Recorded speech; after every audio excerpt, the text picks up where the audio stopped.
If it feels like you're dealing with 10 different problems and none of them seem connected, this video is for you. Because what looks like chaos is usually a pattern. I'm Christine.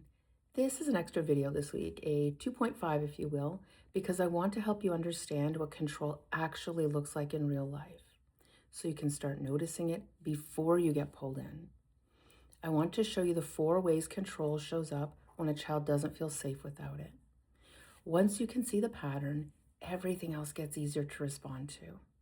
Most parents I work with aren't confused because they don't care. They're confused because nothing fits together, and that confusion is heavy. So instead of looking at these as separate behaviors, I want to talk about the patterns underneath them. But first, you need to know this. Young children really only have 3 basic ways to control their world. They can control their eating, their sleeping, and their toileting. As children get older, the ways they control these 3 things becomes more complex and more disturbing to us as adults. These are also the 3 areas that concern us the most because they require us to act for hygiene and safety. We have to monitor toileting, we have to monitor eating, we have to monitor sleep. And sleep is especially hard because if they're not getting enough, we're not getting enough. This is why these behaviors are so dysregulating for adults. They affect our bodies too.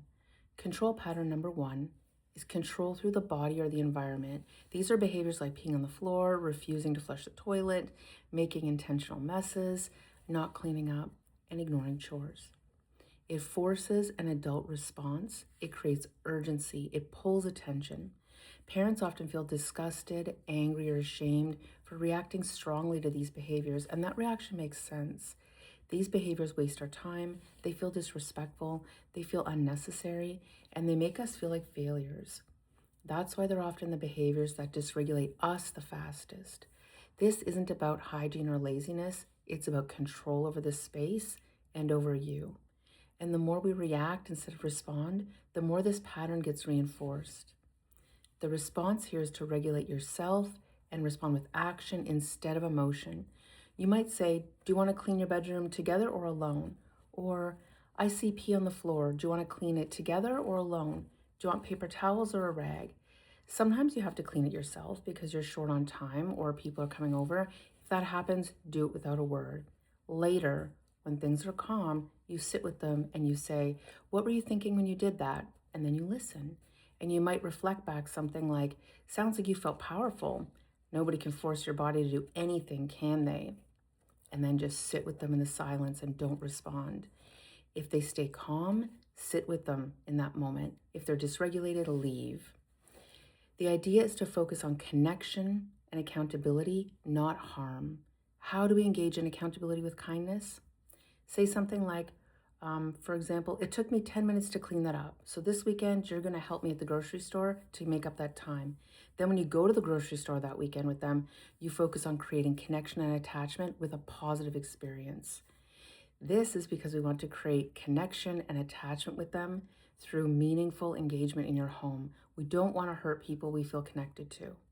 So work on the connection before correcting the behavior. Control pattern number 2 is control through information. These behaviors show up as hiding mistakes, lying by omission, playing the victim, creating false narratives, or triangulating parents or other adults. Some kids control the story instead of the space. They learn that if they control what adults believe, they control the outcome. This one is especially destabilizing because it makes parents doubt themselves.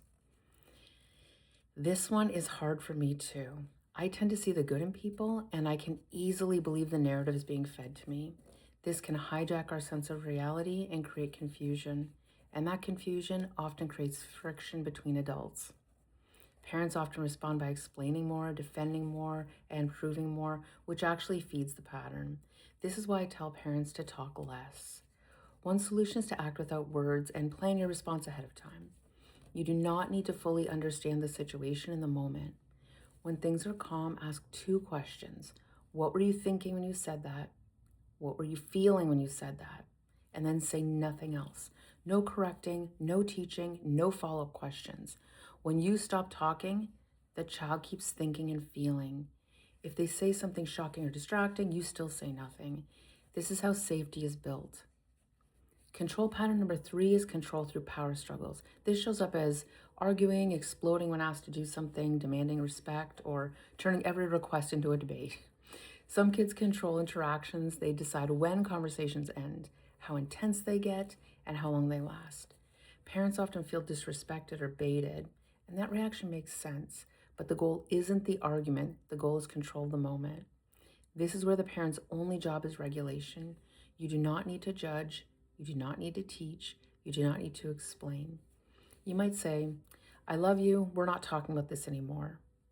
Control through power struggles always requires two people. If you're in a power struggle, you are participating. The only way out is to disengage. If silence feels impossible, you can say, I'm not ignoring you, I'm just not talking about this right now. Control pattern 4 is comfort through control and regulation. It's food battles, food hiding, food binging, extreme pickiness. Food and screens regulate the body. When everything else feels unsafe, control over comfort matters more. This scares parents because it feels like health is at risk, and fear makes adults react quickly. Control grows quickly with food. With food, your job is to offer healthy options, and the child decides whether to eat. No negotiating, no forcing, no discussing. If there's junk food in the house, that's an adult problem. Children will not starve themselves to win a power struggle, but they can develop disordered eating if we engage. Control exists within the limits you provide. With phones or electronics battles, we have clear expectations, rules, and agreements. When they are sneaky, we turn the device off and we only say, you know why, we can try again tomorrow. Most kids don't use just one of these patterns. They move between them depending on what works. This is the part most parents miss because this is why it feels chaotic, but it's actually consistent. You're not dealing with 10 problems, you're dealing with one system. The goal isn't stopping the behaviors one by one, it's changing how the system gets fed. And that means changing your response so the child's experience can change. When parents stop chasing behaviors, everything slows down. Some behaviors do require immediate adult intervention for safety. This framework doesn't minimize that. It helps you intervene without escalating fear.